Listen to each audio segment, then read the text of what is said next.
Hallelujah, praise the lord. प्रभु यीशु मसीह में मेरे सब बहन भाइयों को जय मसीह की। आप सबका स्वागत है जीवित परमेश्वर की जीवित हजूरी में। आज की हमारी इस वीडियो में हम परमेश्वर के पवित्र वचनों को मेरी भविष्यवाणियों की पुस्तक में से पढ़ेंगे। ये पवित्र वचन परमेश्वर के दास प्रेरित डॉक्टर अंको यूसुफ नरूला जी के द्वारा लिखे गए हैं। इन वचनों में पवित्र बाइबल के गहरे भेदों को पवित्र आत्मा की अगुवाई से बताया गया है और हमारा ये विश्वास है कि जब आप इन पवित्र वचनों को सुनेंगे तो ये वचन आपके जीवन में फलों को लेकर आएंगे। इन वचनों के जरिए से आप सीखेंगे कि आपको मसीह जिंदगी में कैसे आगे बढ़ना है, कैसे अपनी टेस्टमनी को, अपने छुटकारे को रिसीव करना है। तो पूरे विश्वास के साथ इन पवित्र वचनों को पूरा सुने। आज का पवित्र वचन विवाहित जीवन के निर्देश। जैसा कि परमेश्वर के पवित्र वचन पहला कुरिन्थियों 7 अध्याय उसके 5 वचन में लिखा है, तुम एक दूसरे से अलग ना रहो, परंतु केवल कुछ समय तक आपस की सम्मति से कि प्रार्थना के लिए अवकाश मिले और फिर एक साथ रहो। ऐसा ना हो कि तुम्हारे असंयम के कारण शैतान तुम्हें परखे। मेरे प्रियो, अगर आप विवाहित हैं तो आपको अपने जीवन में पहली प्राथमिकता अपनी पत्नी को, उसके बाद अपने बच्चों को और उसके बाद परिवार को देनी चाहिए। आप शादी से पहले अपनी माता के करीब थे, लेकिन शादी के बाद माता का नंबर नीचे आता है। और अगर आप महिला हैं और अपने शादीशुदा बेटे को अभी भी बच्चा बना के रखा है तो भी दिक्कत है। और अगर आप पत्नी हैं और अपने पति को उसके माता पिता से दूर करने की कोशिश कर रही हैं तब भी दिक्कत है, क्योंकि परमेश्वर कहते हैं अपने माता पिता का आदर कर तो तू लंबा जीवन पाएगा।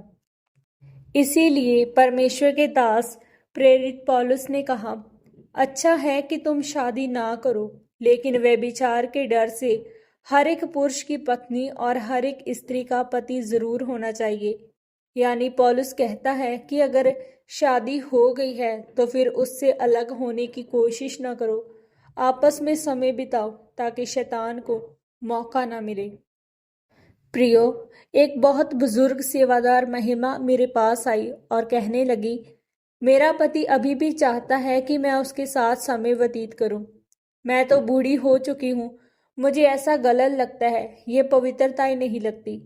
मैंने कहा, शादीशुदा में अगर आप ऐसा करते हैं तो ये पवित्रताई है, अगर आप नहीं करते तो पवित्रताई टूटती है, क्योंकि आप अपने पति को ये मौका दे रहे हो कि वह बाहर जाके अपनी भूख को पूरा करे। तब वह कहने लगी, नहीं नहीं। अतः उसे लगा कि मेरा जवाब आत्मिक नहीं है।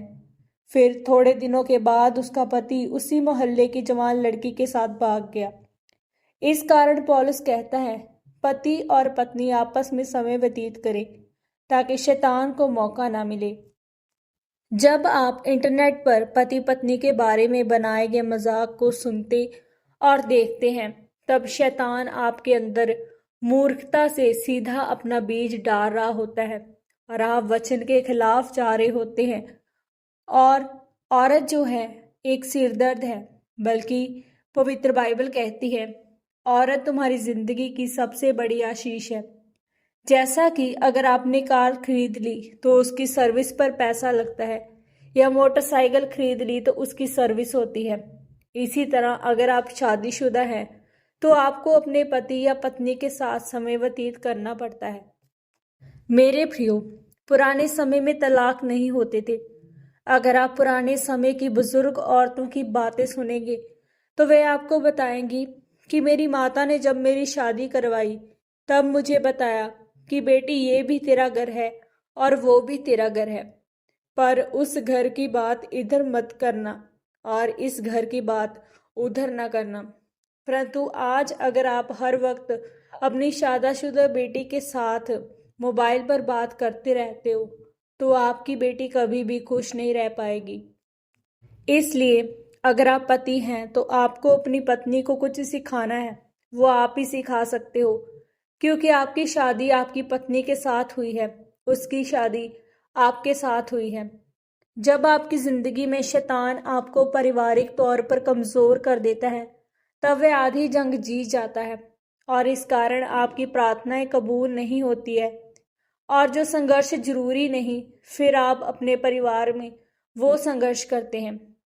इसलिए प्रियो, जब आप अपनी शादीशुदा जिंदगी में पवित्र बाइबल के अनुसार चलते हैं तो आपकी शादीशुदा जिंदगी दूसरों से कई गुना आशीषित होगी। आमीन।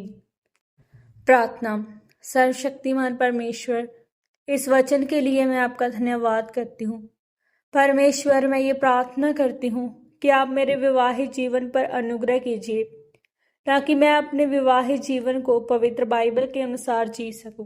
प्रभु यीशु मसीह के पवित्र और सामर्थ्य नाम में हम मांगते हैं। आमीन, आमीन और आमीन। आज के इन पवित्र वचनों के पढ़े और सुने जाने के द्वारा परमेश्वर आप सबको बहुतायत से आशीषित करे। सबको जय मसीह की। God bless you all.